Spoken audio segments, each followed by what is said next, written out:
You know, you probably came here thinking you're going to see this guy talk about flying B-40 and C-47s. Guess what? You're not. We learned on Monday that he was ill, on Tuesday he was iller, on Wednesday he thought he might be able to come, and by Wednesday afternoon he realized he couldn't come. One of the rules we live by is the fact that it's never too late to panic. But we were close. We got the network working, and we had some friends. Amy over here called me and told me that she knew of a World War II veteran over here in Palmyra. And Chris and Doug, where's Doug? Right here, yeah, right here. From where are you from? Dillsburg.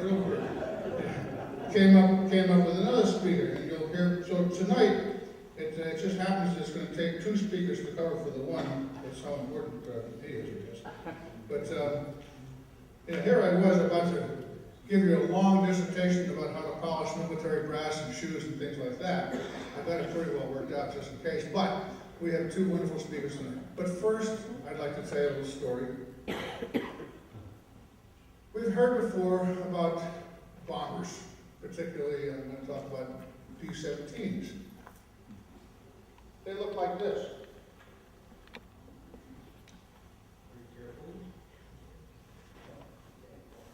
That's a B-17. It's a beautiful model B-17. Microphone. What do you say? Microphone. No. It's a beautiful model of B-17. We'll talk about it. A 4-engine heavy bomber developed in the 1930s for the Army Air Corps. Competing against Douglas and Martin for a contract to build 200 of them. The Boeing entry outperformed all of them, and they won the contract. They have a wingspan of 104 feet, top speed of 287 miles per hour, length 74 feet, 4 radial engines, and there were 12,731 of them built. 12,000. The name Flying Fortress was coined by a reporter from the Seattle Times. He just came up with that, and it stuck for all those years. It became a mantra of a trademark for Boeing. The definitive version of the B-17 was this model here, the G model, which entered service in the summer of 1943, armed with no less than 13 50 caliber machine guns. 50 caliber, for those who want to know, half-inch diameter bullets,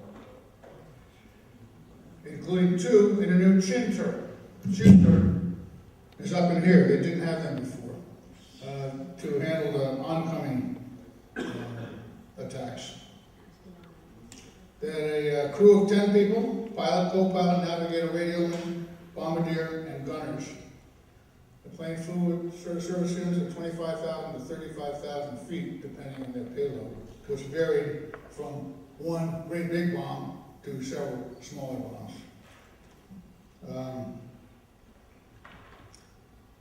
Firepower notwithstanding, formation of B-17 proved unable to fight their way unescorted to targets deep inside Germany in the face of determined fighter opposition without incurring excessive losses. Deep raids were called off in mid-October 43 and were not resumed until February 1944, when long-range escort fighters such as the P-51 Mustang became available. We've heard about that before.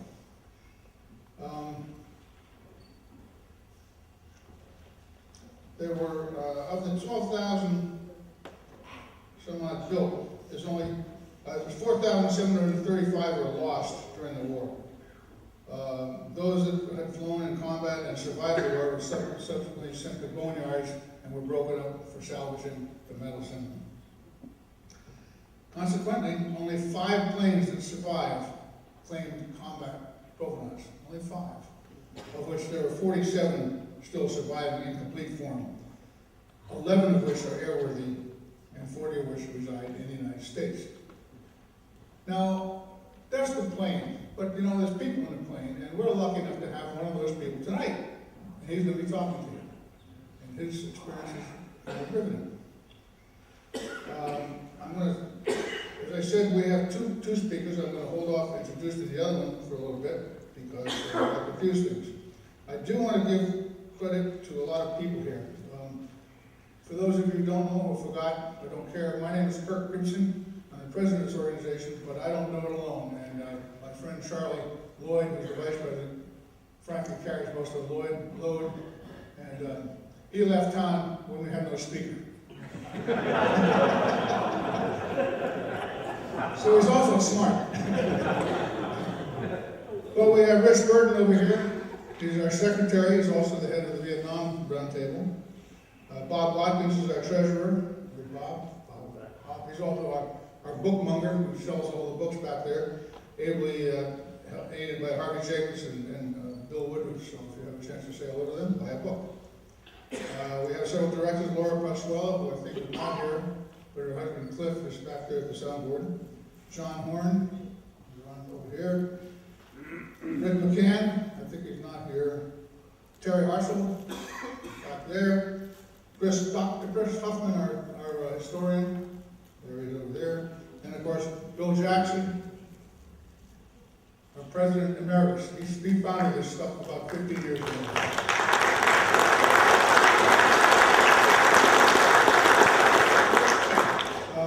And most importantly, we have what we call the Helmet Committee, who will be standing there with a steel pot on your way out. They'll be more than happy to accept your free will offering to help us keep it going.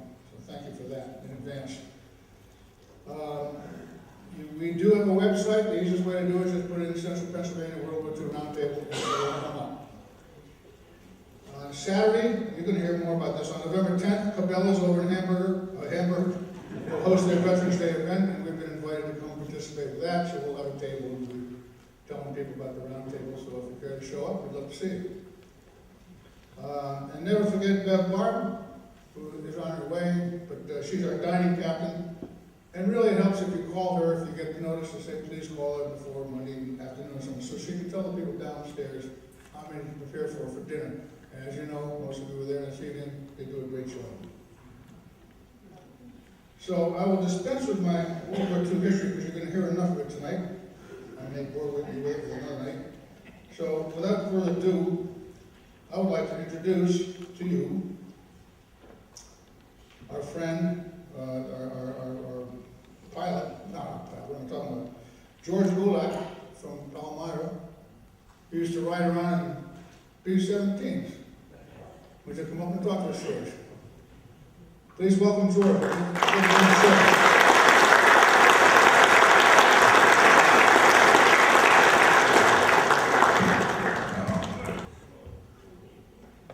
Okay, King. So George, where are you from? Palmyra, Pennsylvania. Who did that? Palmyra, Pennsylvania. Yes. Now, Cliff, is that too much feedback from up there? No, keep going, I'm adjusting. Okay, so what did you do before you went into the airport? I graduated from high school in '42. I had an older brother who was in the Air Force in Pearl Harbor, so naturally I enlisted in '43. And I went into service in '43. You had other relatives in the service? Nothing real close to except my brother. Not them, okay. Don't talk to me, talk to them. Okay, so you went in and you knew you were going to go in the airport. Yes. Did you know what you were going to do? Not really. It was the war. They were getting people trained for the big fight. I went to basic training real fast, and then we went down to the flight line, and they said you're going to be trained for a possible gunner on an air bomber, but you have to pass some tests. And one of them was you have to learn how to fly. We never flew an airplane in my life. We marched down to the flight line, and there was a whole row of advanced AT-6 planes there. And they said, now we're going to put you in one of the planes. The pilot's going to tell you what to do. When he tells you to put on the safety belt, to do it. When he tells you to put the hitch back, you do it. When he tells you to stand up and hold on, you do it, and go from there. So that didn't sound too difficult, except when you get down to the flight line and you see this big line of AT-6 fighters, and the pilots or young kids who flunked out of pilot training any further, but they could fly a training plane.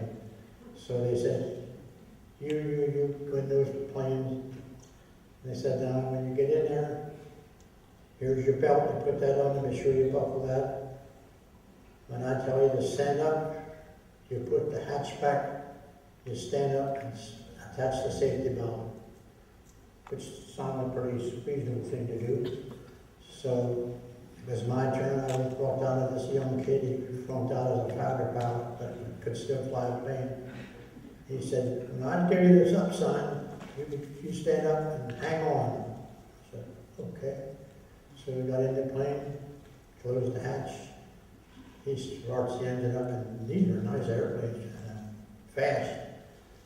In no time at all, we're roaring down the runway, and I'm hanging in there for dear life because this has never been in my life of a plane.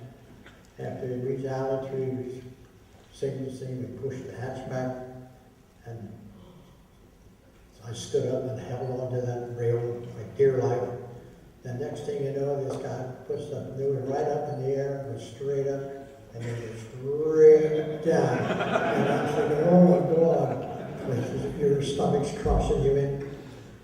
Then they circled around and he landed. They got out and they said, "Now, do you want to continue that trying to train, or you could go back and be a ground crew?" I thought, my older brother's a flyer. I'll stay with the fighter program. So from then on, we went into gunnery training. It was very exciting. We did a lot of stuff that you don't know you could do, but we ended up graduating, and they gave us our wings, and we got 2 promotions on our stripes, and we went off and joined a different squadron and became a member of the bomber crew. And everything was rush, because they were making bomber planes faster than they get trained crews. So they wanted to get this the training over and get assigned to a bomber crew, which we did. Then in the meantime, we formed a new bomber group, the 99th Bomber Group, and we went to Las Vegas gunnery school. That was a lot of fun if you'd ever been in a shotgun. They had turrets instead of shotgun shells. You had a regular 20 shells. We could do they'd fly drag targets, and you could go in and shoot them down. If you were an extra hunter and rabbits and pheasants, it was a snap, and it would be good.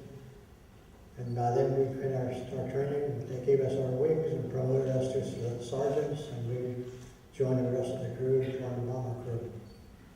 It was exciting, great, but everything was rush, because there were planes there and nobody to fly them. And they needed the planes that were yours. So we were hoping to go to England, because England's where the action was. And they speak English, and they have German, British beer. I understand British girls too, but we didn't look out. We were sent down to Italy, and we finished our training and joined a bomber crew down in Italy. And we went into combat, and it was exciting. But we did a lot of experience. We ended up flying 50 missions, and we only had 1 person killed, and about half of us were wounded. But we came out of the war in good shape. And then I thought about staying in. Then I decided I had enough chances. I'll go back to become a civilian and join the Air Force. But it was a wonderful experience. If I had to do it over again, I think I'd do the same damn thing. Now, Yeah. you told me your outfit was sort of like a TV show. Yeah, have any of you watched the show The MASH? Well, we could have fit in as a cast, because that is exactly how it see, most of the fancy planes went up to England, but we didn't go to England, we went to Africa. And it was bad enough going to Africa without having to put up with the heat and everything. So we truly were full of tricks for one another and helped make life bearable. But if you've seen MASH, you could have seen our squadron, because that's exactly, we never saluted. The ground crew did their thing, they kept to themselves. We lived in our little 4x4 tents. We had no barracks, no metal barracks or anything like that. Hot desert sun. And, but, you know, to look back, it was a rough experience, but a good experience. And we joined a good crew. We went through our 50 missions. We only lost one person to death, and about half of us were wounded. But all in all, to do it over again to help win the war, we just signed up tomorrow. Tell us about the missions. How long did it, from the time you took off till the time you got back, how long was it, and what did you do between point A and point B? Well, like I say, we lived in tents, 4x4 squad tents, 4 men to a tent. They had four lockers, one for gear, one for clothing. And we didn't really do it. We did a lot of practice missions, but when it came down to the real thing, they'd wake you up about 3 o'clock in the morning, and they'd tell you you're assigned to a plane today. So then you got up and you started getting dressed. Now on a B-17, you'd wear a set of wool underwear, tops and bottoms, and then you'd put an electric heated suit on, which was bulky, but necessary, because you're going to go at about 20 degrees below zero when you're up there at 30 feet, 25,000 feet. Then you waddle down to the flight line and see for sure your plane number was going. And then some guys with a little bit of nerve would go over and try to get something to eat. Now I found out from experience, and most of it did too, that the one thing you don't want to do on a B-17 going on a bombing mission is eat. There's no toilet on a B-17. And you might think, boy, that was a great breakfast, but you figure about 8 to 10 hours before you're going to see anything else. So most of us starved ourselves until we ended up coming back from the mission, because it was 20 degrees below. Zach cold out already.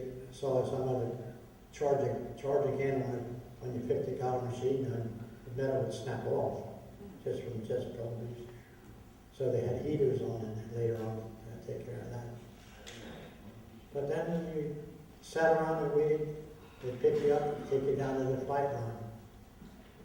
Now you do your plane number, and the ground crew is already warming up the engine and checking up the oil and everything. But then you got to go in and make sure that your 50 caliber machine guns are oiled and operable.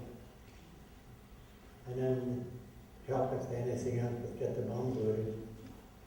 But thinking back, and I don't know why, that's just the way it was. I'm surprised we didn't do a lot of praying. There were no ministers there to help us. There was no medics around, and the ground crew was there to help you, but they couldn't wait for you to get off, because then they let you go in and eat breakfast. We don't have no breakfast. You take off, circle around about the formation, and then wherever the target was, that's where you went. And some were easy targets, some were hard targets. Some we had losses, sometimes we made it without any. But we were fortunate, and the squadron I was in, we didn't really end only one action. That's what took a life. All the rest of us, we made the missions through and back, which was remarkable, because we saw a lot of combat. So you're flying along for miles and miles and miles, hours and hours, waiting for something to happen. Either you reach your target or something happens in between before you get to the target. What are you thinking? What are you doing? Well, I thought about that myself a lot of times. And I'm not a very religious person. We didn't have any minister on the base. We didn't have a church service on the base. But when you were up on that plane at 20,000 feet, and there's clouds, a lot of black, you did a lot of praying. Some guy denied it. They said, hey, hell, they don't know. Well, they're kidding themselves. You have plenty of time to think, and there was plenty of time to decide what you want to do if you ever survive the war. But there's a lot of prayer going on. And I'm not a very religious person, but I did my share of praying because you knew you're flying into somebody's homeland, Germany, and they have every right to defend their country like we defend ours. And they put up a hell of a fight. And until we had P-51 fighters, which would match their best fighters, we didn't really have much of a chance against their later models and P-17s. So it was a wonderful experience if you survived the war, and I was fortunate. I was wounded, but I survived. And Tell us about that. How were you wounded? well, we had to go to Russia, and that was in itself an experience because nobody heard about Russia. But we had this meeting. They said, by the way, we're going to have something to tell you guys. You're going to have to land one of your gunners is going to have to stay home for the next mission. We said, that doesn't make any sense. They said, you can decide who it is, but one must stay home. You're going on a special mission. Well, the pilot and the ball turret operator didn't hit it off too well, so he decided the ball turret operator was going to stay home. And Julie, you can fly the ball turret. I said, yes, sir. He said, then you're the ball turret operator. So pack a Class A uniform and get ready. Tomorrow we're leaving for a new mission. But we thought, hot dog, we're finally going to go to where the girls are and the beer and all that good stuff. So we get in the plane and pilot said, okay, I'm going to tell you now where the mission is. Okay, where are we? We're going to England. You're not going to England. You're going to Russia. We said, what? You're going to Russia. What do we want to go to Russia for? Well, the Russians say we aren't doing enough to help them, so we're going to send a mission. We're going to fly some missions from here, bomb, getting into Russia, and fly a couple missions there to pacify the Russians. So, no, we can't do anything about that, so we did. We flew over to Russia, and we landed in a small city called Poltava. And we thought we saw war, but in Italy, we didn't see anything like it was in Russia. We saw what war is really like on the ground. The only men we saw were amputated arms, legs, or legs on. Most of the big, heavy work was done by Russian women, which were big bruisers.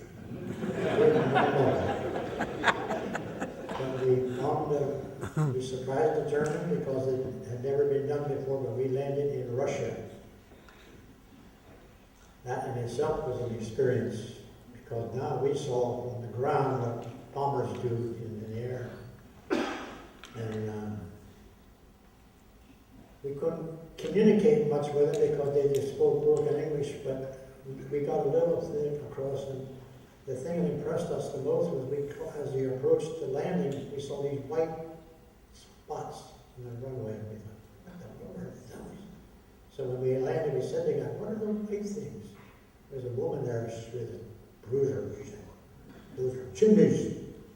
We said, chimneys? She said, yeah. When the Bush invaded our country, we were forced to leave. Before we leave, get back in home Russia, that winter the Russians were gone, but the Bush moved in. And they occupied our houses and spent the winter there. In the spring, we went on the fence and we drive them back out. Before the Bush lived, they burned every house down. What you saw were chimneys. I used to be home, now they were chimneys. That's how the Germans fight the war. And we said, boy, that's really tough. They said, yes, and these get worse. All the Russian boys were shot. No future soldiers for the Bush. The only ones that left were girls under 7. All the rest were occupied making stuff for the war. So we saw what war is really like, and something that we don't want to ever have to go through. But after we ran out of bombs and stuff, we had to get back to Italy. Now that sounds simple, except now the Germans know that we don't have no more bombs. So we had to go through Russia to Hungary, hopefully get some bombs in Hungary. Well, we didn't have any luck there, but we bombed a target, and that's when I got wounded. And I guess it was a head wound, and they thought it was pretty serious. Oh, it was serious. But he got permission to leave the formation as soon as we crossed into friendly country. And so they flew me into a air hospital in Romania, and they treated me for a head wound. But now I'm all alone in Romania, the bomber crews home, and I had a rough time getting used to that. But eventually I made up with the crew again. But I had a great experience. I wouldn't want to do it again. I wouldn't recommend it for anybody. But when you're fighting for the USA, they give you an order, you do it. And fortunately, I survived the war. We had one in our crew got killed, and about 7 or 8 of us got wounded. But all in all, it's been a great experience. I still have problems with it. And the medics don't know how to treat it, because after I was wounded, I had a complete loss of memory. I had no idea where I was, what was going on. They treated me for the head wound and flew me back to our squadron. And I finished my mission, but I don't remember any of it. I checked into a VA hospital, and they said it's a condition that I'm going to have to barely live with, because they can't do anything about my loss of memory. But you came back to the plane though. Oh yeah, I came back to the plane and flew the rest of my mission with the plane. Yeah. Now, you trained with the same crew, and you flew with the same crew for all this time. Was the crew compatible? Were they all friends? Well, not so. You try to be buddies, but after a while you spend all the time with the same 7, 8 guys. You have different hopes and prayers and ideas. And I'll give you one example. We had a ball turret operator.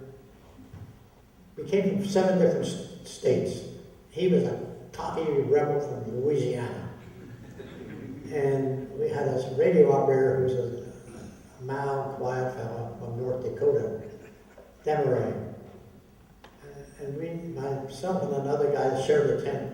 The other 4 guys shared the tent. So we didn't see what was going on a lot of the times. Anyhow, one day we said to Demeray, what the heck's wrong with Gulac? Did he fall or something? He said, why? I said, well, look at his face. It's all black and blue and bruised. Oh, he said, oh, well, we don't forget all about that. I said, like what? He said, well, he was always on my back, bugging me about the Civil War, this and that, and this and that. So he said, I finally told him, okay, I tell you what, you want to have a fight, let's go and have a fight. So I said, we went out behind the tent, the 2 of us, and the other 2 guys stood there and watched. And he said, I beat the crap out of him. I really beat the crap out of him. He said, we finally had to stop. I said, really? He said, do you think I should have told him I was the boxing champ of the Indian Reservation?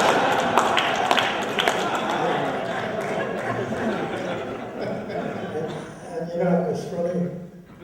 There were 6 men, and we were pretty close. that, we kind of all shushed him away. And Drake didn't have any friends left all. But, And after the service, you came home, and you had one contact here in Pennsylvania that you stayed in contact with. yeah. What did he do for you? You know, I'm right now, help me out, but still my memory is a bit of a problem. What did I tell you anything? The guy that lived upstate, flew Piper. Oh, my pilot. Well, my pilot was an excellent pilot. And in fact, he was an instructor pilot. But he could be a real pain in the butt, too. Now it's a cloudy day, we can't go on a bombing mission because the clouds are lower on New York. So we'd say, "Oh, baby, they're sleeping." No, we're not going to sleep in. Our pilot would say, he'd go down the head, would say, "Let's schedule a practice formation flying." Why? Well, we can't bomb, so let's get those planes closer, better protection. So we'd go out on the river island, go out to practice flying. That happened a lot of times. And as a result, he was probably the worst hated or most hated pilot in the group. Because the one day you could sack in and maybe pick up some sleeping time. Hell no, he had to be up there practicing formation flying.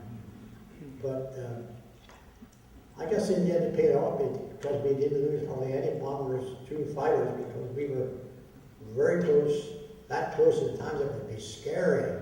Because the turbulence, the bombers, even with bombers would fluctuate, and you could almost go out and touch the next of it. But it scared you, but at the end it paid off for us. All in all, we had a great crew. And so, but you kept in touch with him for a long time, and then what happened? Well, we went to a lot of reunions to stay in contact, but I hadn't talked to him or wrote him or anything for a couple of years, and I lived in Palmyra, and one Sunday I saw this black thunderbird going way slow up the street, and I thought, oh, he's looking for something. And I turned away from it, and the next thing I know, I looked across, and sure, here comes the same plane on the other side of the street, really slow. I said, I think maybe he needs some help. So before I could get out and help him, he pulls up and parked in front of my house. I thought, oh, great, now I can help him. He opened the car door, and as soon as he stepped out, I knew right away it was my pilot. Yep. I said, what in the hell are you doing in Palmyra? He said, why wouldn't I be? He said, I live right near you. I said, you do what? He said, I work for Piper Aircraft. I said, what do you do with Piper Aircraft? He said, I'm the delivery man. I said, what? Yeah, you buy a Piper Aircraft, we'll deliver anywhere in the world, and I'll be the pilot. So I thought, wow, that's great. So we developed a pretty good friendship. And he never opened up to me about the war. I bugged him one time about, why are you working with Piper Aircraft? I said, why didn't you stay in the service? He said, well, I thought about it, a lot of missions. I thought about it, a lot of missions. He said, when I got out of the Army, I thought, I have to make a decision. So he said, I got in a car, and I drove out to Nebraska to see my wife. He said, and every mile I'm thinking, do you want to do it? Do you want to do it? Do you want to do it? And when I got there, I decided I don't want to do it. So I told her, I'm not going to be a farmer. She said, Walter, you have a choice. You can be a husband, or you can be an air fighter, but you can't have both. He said, well, now that you put it that way, bye-bye.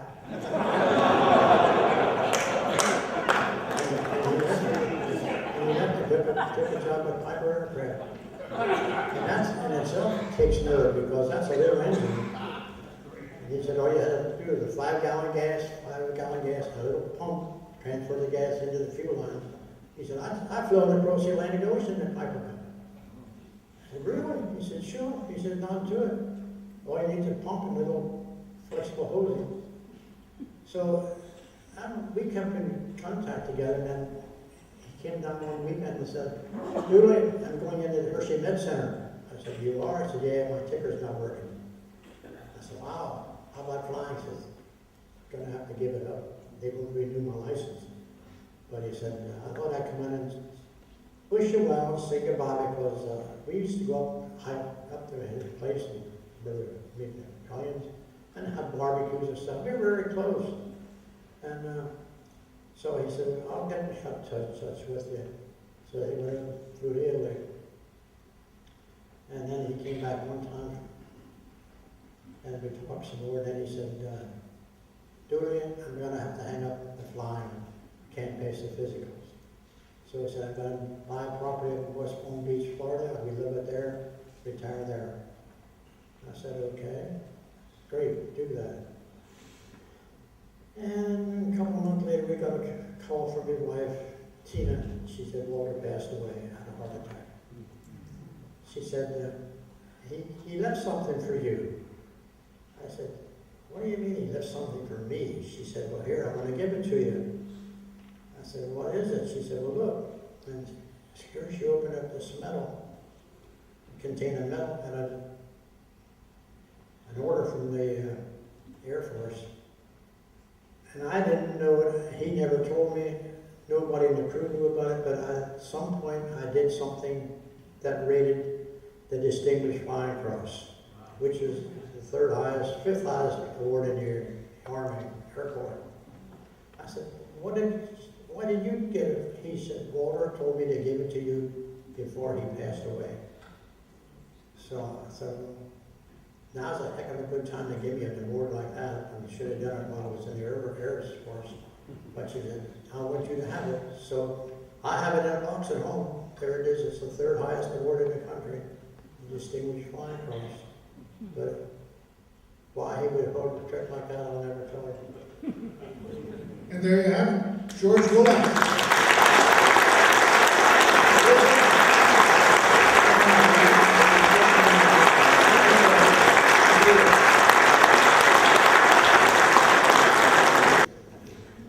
This handsome young man you're about to meet is Dick Rulius, currently lives in Dillsburg, Mechanicsburg area. He's been attending the Dillsburg World War II tribute for a couple of years because I taught his granddaughter. I think I used my leverage. But Dick was a member of the 87th ID and was fortunate enough to spend some time as a guest of the Germans as a POW.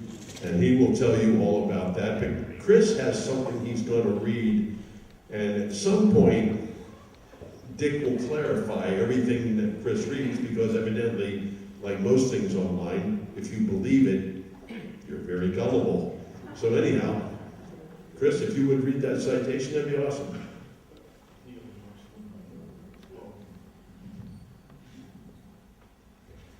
Hello, ladies and gentlemen. Thanks for coming. Thanks to our speakers, and thanks to all of you. Thanks to all the veterans and World War II veterans we have here tonight. Also, thanks to everybody who helped pull together at the last minute to get our speakers for tonight, because we hope that Alan's going to be doing better. He's in hospital here.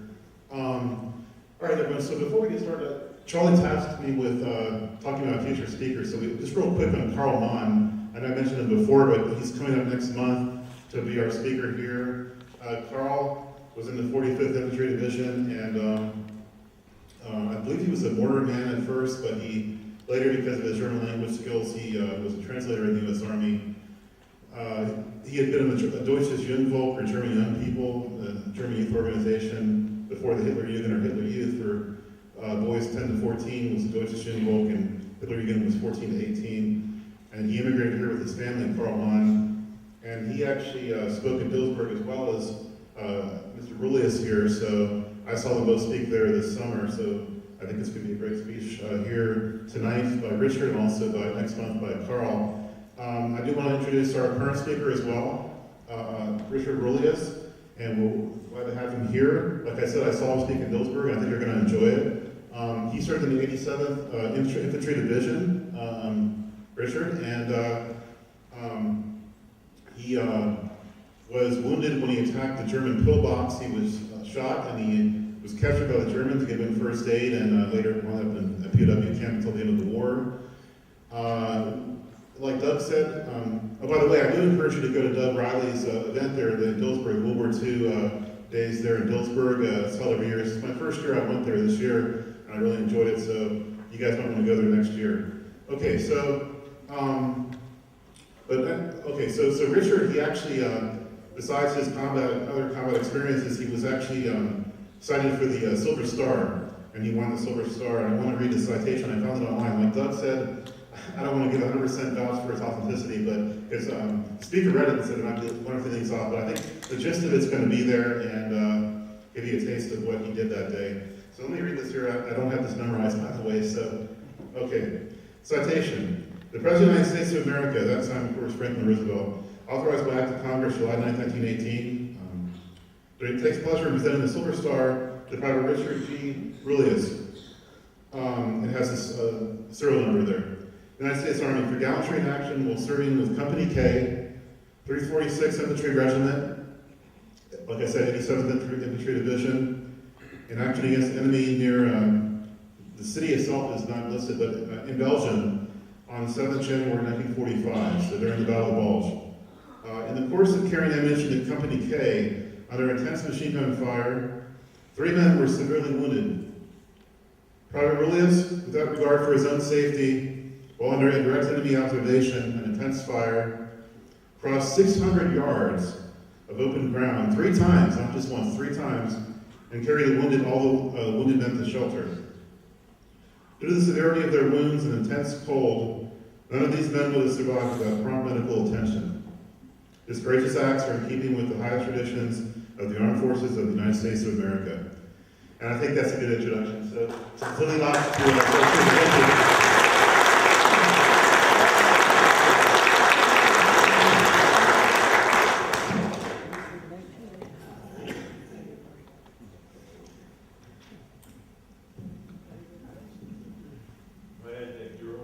Is this turned on now?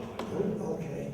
Well, first off, I'd like to correct what he read, because nobody measures distances when you're on a battlefield, and you certainly don't have everybody grouped together that you would run 1,200, whatever, 3 times.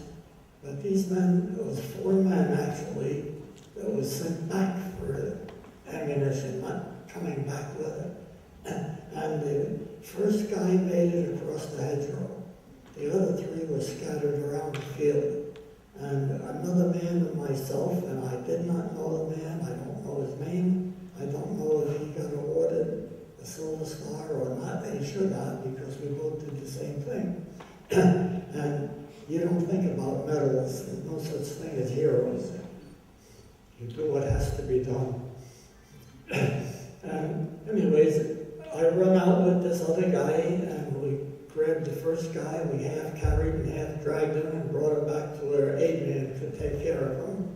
We ran out the second man, which was further away, and we brought him back the same way, and then we got the last man and brought him back. Never thinking about any kind of reward for heroism. But I get later on in my life, I got shot. I was taken prisoner, but before I got taken prisoner, I lay there with a bullet hole in my arm, and I couldn't reach my gun. It was my right arm, I couldn't use it. And I'm wondering what the hell, excuse me, I should do. And I'm trying to figure out how I'm going to get my gun, and if I could use it. If I couldn't use it and I grabbed it, I might get shot again. Meantime, I just passed out. And I woke up, and when you're laying on your belly in 6 inches of snow on frozen ground, and you look up, and there's 2 guys picking you up, they look like giants. They probably weren't. But anyhow, they took me back to the German lines. They knew I was wounded. I had to walk the next morning. I think it was 5 kilometers to where I could get on a truck. And then they took me to a hospital, and it was in a prison camp. Near as I can figure out, it was a place called Würzburg or Würzburg, something like that. And the number of the prison camp can't lead a 12A or 12B, they were both side by side. And I was interviewed by a German officer, and this guy started out smooth talking to me. I said, you're not supposed to tell him anything but your name, your rank, and your serial number. So he's telling me how he lived in Pittsburgh or Cleveland. Why I got those two cities in my head, I have no idea, unless he was in both of them. But he said for a total of 9 years. And when he said that, I looked at him, I said, what the H are you doing here? And he said, my Fuhrer called me. So he continues on with his talking, and he says to me, you have a German name. Why are you fighting against the fatherland? I looked him right in the eye and I said, President Roosevelt's my Fuhrer. And he never asked me more questions. And personally, I didn't like President Roosevelt.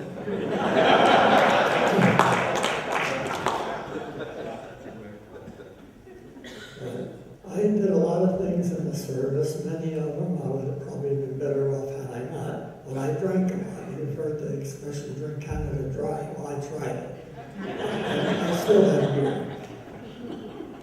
And I was told you had to learn to like British beer. I liked it the first glass that I drank, and I drank a lot of them. I spent 20 months in England, and I drank an awful lot of British ale, and I love ale, and I drank a lot of their beer. Only problem was it was warm. But once you got used to it, it tasted just as good warm as it did cold. My dad used to make beer during Prohibition, and you were allowed to do this, but you're only allowed to make enough for your own family to use. And my job was to siphon it out of the crock, fill the bottles, put a cap on them, and close the cap. And so every time you siphoned, you got a mouthful, which didn't taste bad at all, even though it was not aged. And I liked beer. We sat at our supper table every night and had a glass of beer. And my father always said, if you give it to them at home, they won't go out and drink it. He was wrong.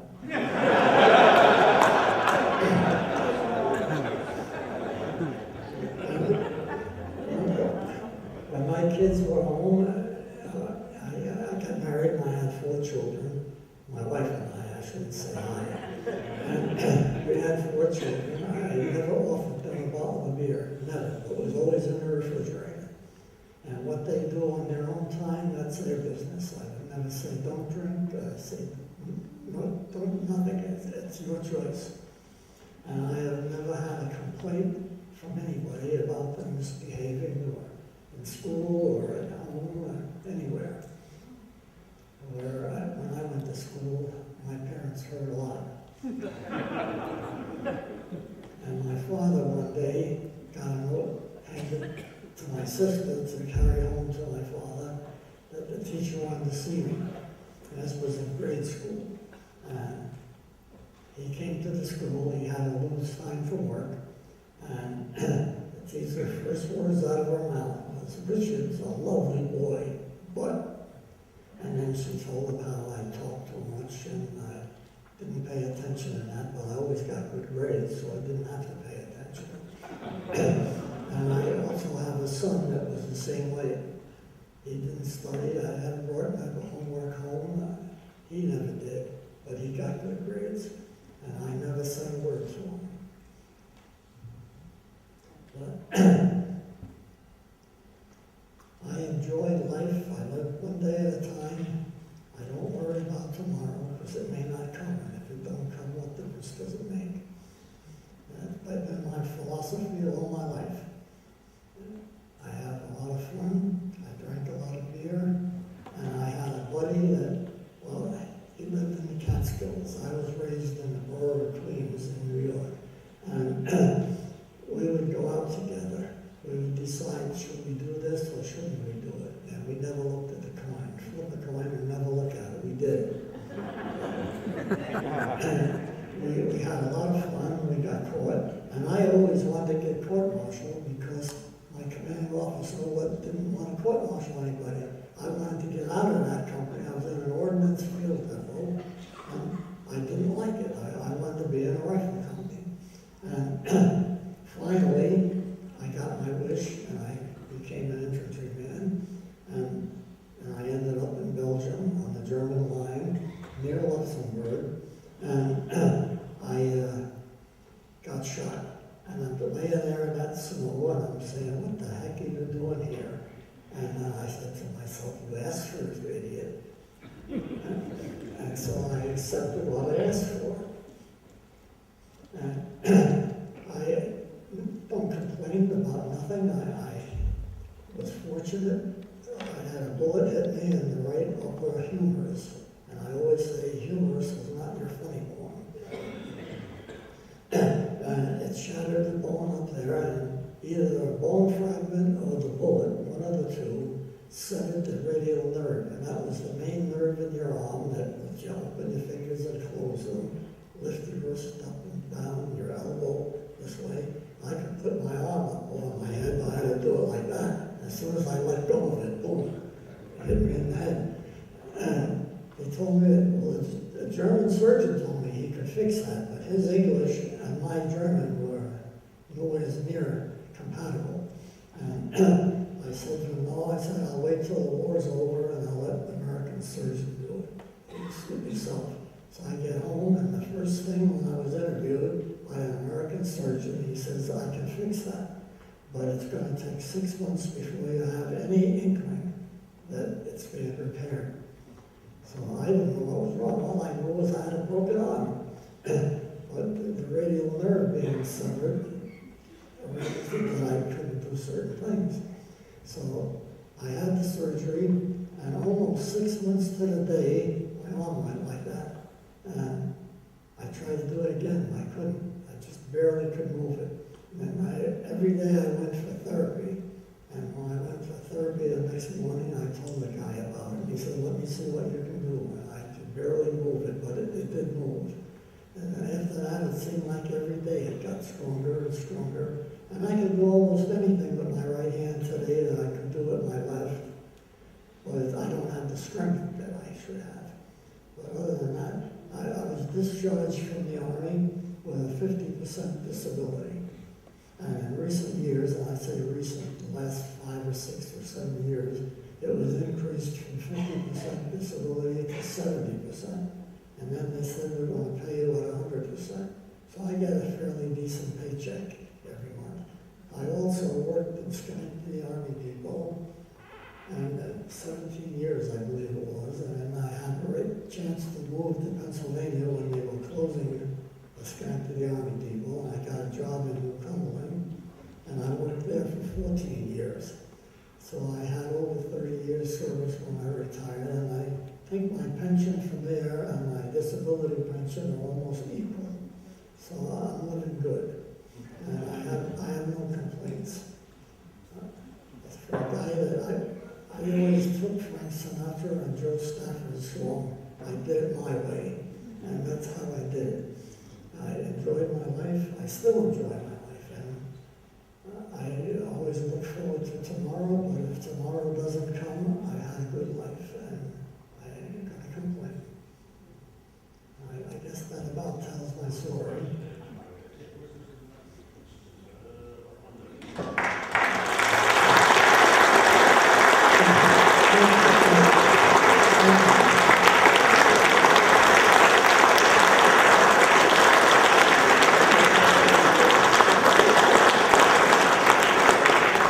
Wow.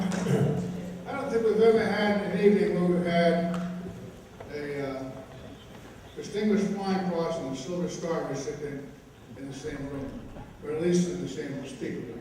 That's really quite something, isn't it? So, all right, we're going to have some questions and answers, and I see a question back here. Could you tell us about your time as a POW?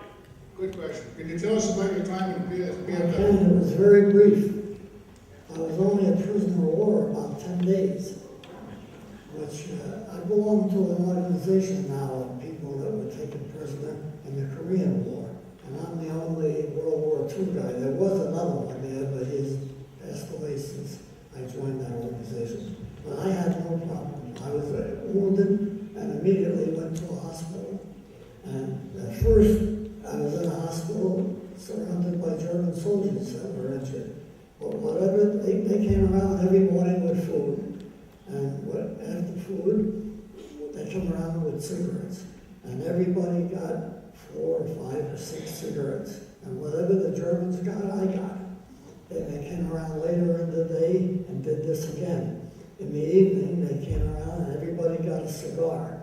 Well, I liked cigars and I enjoyed smoking them. And I like to smoke. Before I got shot, now I smoked 2 packs of cigarettes a day and maybe 5 cigars. And I inhaled every puff. And I was concerned about having cancer.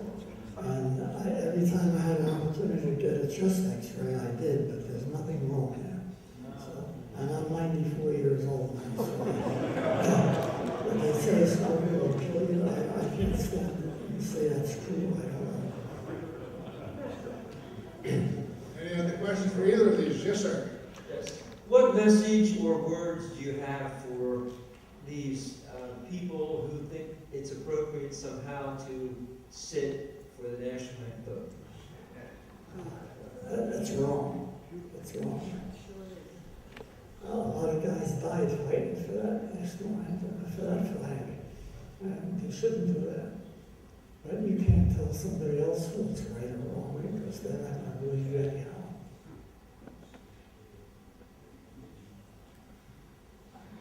Question.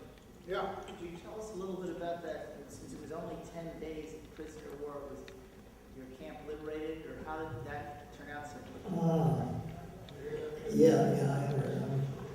I was taken prisoner and moved further and further away in that 10 days till I got to some place with either Würzburg or Würzburg, something like that. It was Würz something. And the American forces were moving so fast at that time that they were keeping up with us. And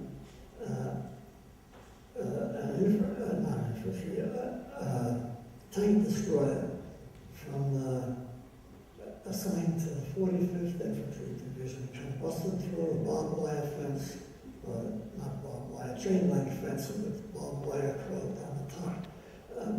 The night before, there was constant bombardment, but none of the shells came near us. They were all around us, in front of us, and back of us, on both sides, but they didn't, any of them landed near us. And the next morning, we come out, it was quiet. There was no guards, nobody. Everybody's standing around in the yard there and wondering what the heck is going on when this big old tank come busting through the fence. And a guy jumped off of it, and I keep forgetting his name. What did I say? Andy Devine. Yeah, Andy Devine. I don't know if it was him or not, but he had every indication that it was, to look at it and to hear him. And he come busting in with this tank, he jumped off, he's going around clapping everybody on the back, and how you doing, pal, how you doing? And right after that, they started flying us. I got flown from a prison camp to Reims, France. Then they flew me from Reims to Paris, and they were going to fly me home. I didn't want to come home. I had made friends in England. I was there for 20 months, and I wanted to go back to England before I came home. And they wouldn't do it. And finally, I had to give in that every time they called my name, I didn't answer. And finally, I got told if I missed the next plane, I would come home by boat. Well, I didn't want no part about a boat. So I answered the next time they called my name. And I came home. And it was just my good luck. I was born and raised in Queens County in New York. My father had his oldest brother lived in Hempstead, New York. Right next to Hempstead was Mitchell Field, and that's where the plane landed. And when we got off, all these guys were running to the telephone, trying to get change to put in the slot and that. And I went over to this little colored whack, and I said, could you make a local call for me? And she said, yes. So I told them I had an uncle's number, and she called him, and I said to my aunt, would you call my mother and father and tell them I'm home? And so I avoided standing in line and feeding quarters into the telephone. And I'm a tightwad.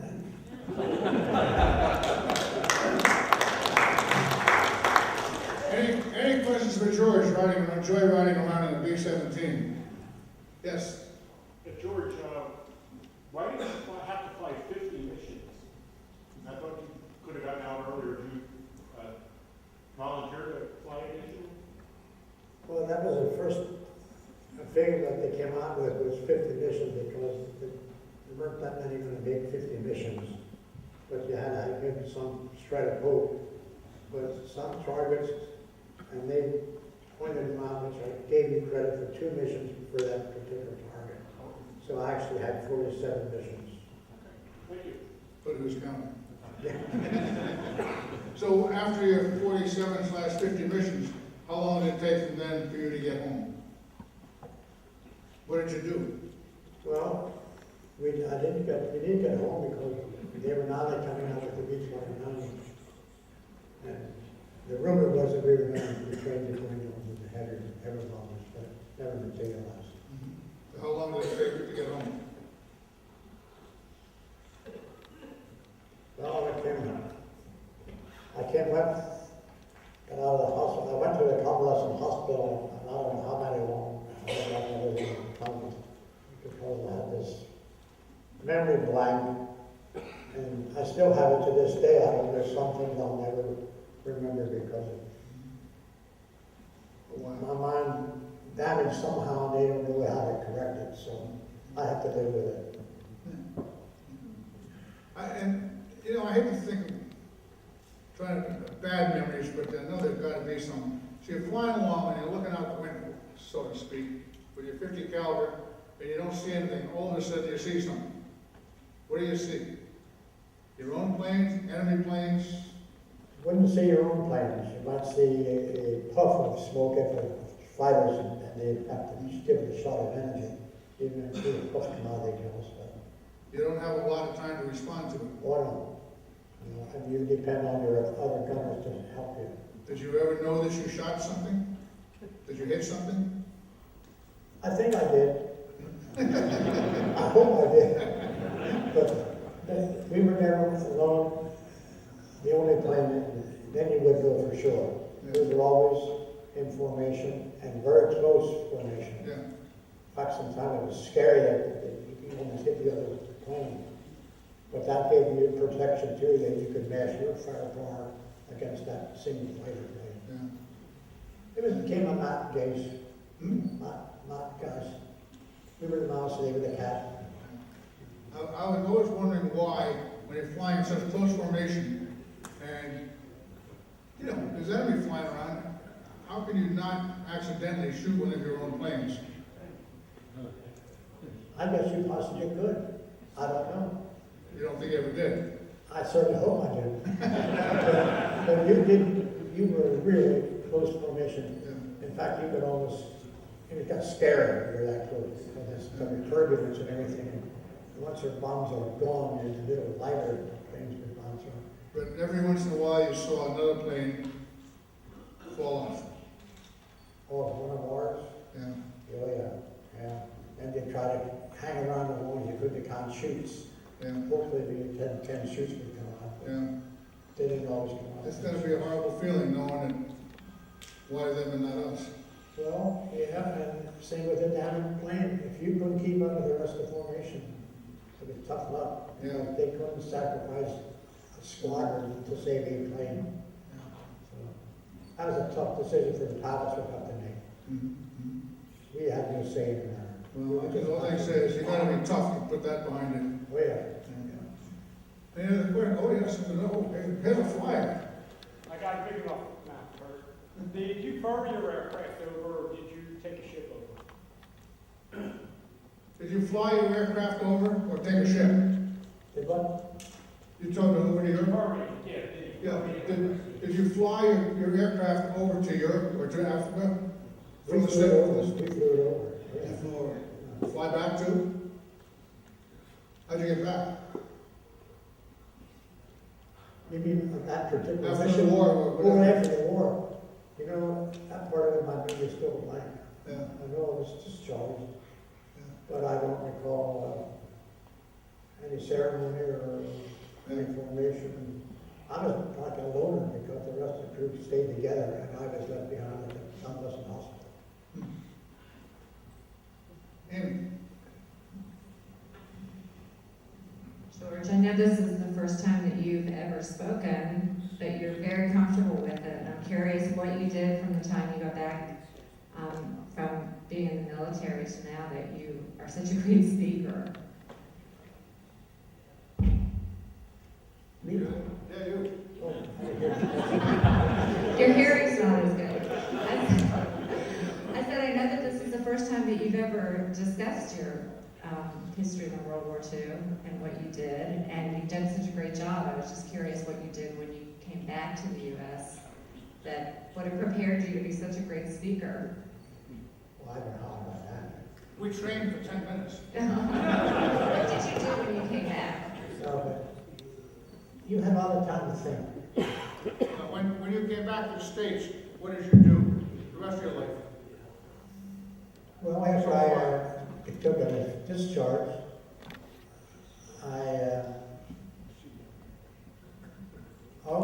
my dad worked for Hershey Foods in the printing department.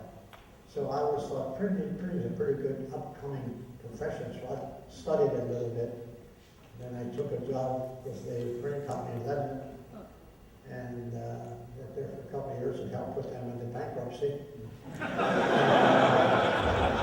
Nice going, George. Well, and then I took another crack at the graphic arts industry. I went to Lawyer Printing Company in Lebanon as a salesman. And I thought I was doing quite well there, and then they went bankrupt. So I thought after 2 strikes, I better get the hell out of that business and learn something else. So, There you are. yeah. All right. Oh, no, oh my God, they're jumping out of the woodwork. Wait a minute. Those electric suits that you wore, how often did they malfunction? And how many guys would get frostbite? And you had gloves on your hands. Could you manipulate the machine gun well enough with those? What did he say? Okay. The electric suits that you wore, Yes. did they malfunction? Sometime under your arm, or your behind the leg, you'd short out. But you wouldn't shut out the whole suit. And the gloves that you had to shoot your machine gun, were they? They weren't electric, they weren't wired for sound. They weren't. No. They were big fuzzy things, weren't they? Big, No. clumsy things. You know, they're pretty crisp, but surprising how warm you get when somebody's shooting at you. Yeah.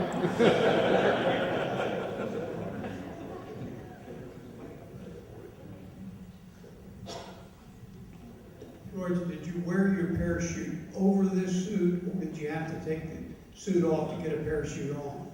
The modern bomber crews had a harness, chute harness with two clips in the front, and you had your full pack would be near you, so that if you got that needed damage, you could just grab the pack and snap it right in place. The only place that you couldn't do that was in the military. It was just too much wasted space there that bothered a parachute. So you had it nearby, and you prayed that you didn't have to use it. It was probably the safest gun position in the bomber, because you had 250 caliber machine guns on either side, the ammunition cans ahead of you. You were sitting on a half-inch or 3/4 inch hunk of solid armor plate, and the circle of the middle that you looked at was about 2-inch thick of glass. So in reality, of the 9 guys that flew as gunners, the highest percentage of safe gunnery was the Voltaire. Unfortunately, in my case, it wasn't the safest place, but that's, if you're going by figures, the safest place in the bomber would be the Voltaire.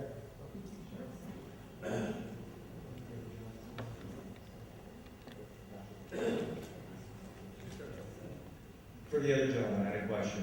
The 87th Infantry Division was your unit? Yes, sir? Yeah, 87. 1? 87. Yes.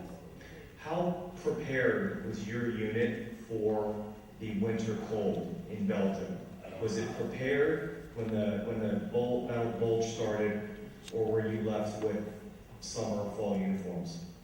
I don't think anybody was ever prepared for that winter.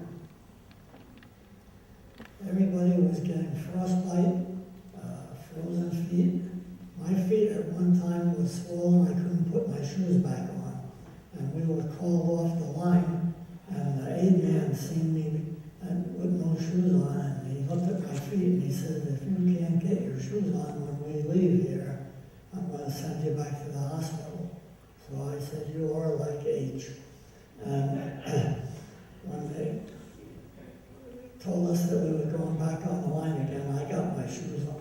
It didn't take long for them to freeze again and shrink, and I had no problems with it. But today, I have 2 large toenails that just rot. They grow out so far and they flake off. I don't have to cut them. They just disappear. But other than that, I have no effects from frozen feet. And my favorite sport is ice fishing. When I lived in New York, every Sunday, 4 of us would go ice fishing at Saratoga Lake or Saginaw Reservoir, which was right nearby. And we would fish and never caught a lot of fish, so we made it that whoever drove that day would take the fish. I would come home once in a great while with 1 fish. Bill. This is the guy that started this all, so he gets a question. It's not a question, it's a little piece of our roundtable history. A number of years ago when I was lining up speakers and one of our members came to me and you mentioned Masters of the Air by Donald Miller. And he said, you know, Don Miller is a member of my class in the high school in Lebanon County and we're having a class reunion and I think we can get him to speak. Why don't you call? And he gave me his publicist's number. So I called his publicist, I told him the date of our meeting, and he said, yes, we can get Mr. Miller there. His fee is only $7,000. So I called his classmate back, and I told him what they had said. I don't know what the hell they did, but Don Miller was here and spoke. And we didn't pay him $7,000. And he was outstanding. One of the few non-World War II veterans we've had talking to us, and probably the best of the non-veterans. He was something else. Well, all right, if there's no more, I have a very important announcement. George, will you come forward, please? Yeah, you. As Bill just said, we turned down the invitation to pay our speakers a $10,000 honorarium, and we stick by that. We still don't do that, but we do something even better. Now, you've had a tremendous Distinguished Flying Cross Award. You've had a Silver Star Award. But so few of your colleagues have ever been awarded the highly coveted Central Pennsylvania World War II Round Table Mug. Wow.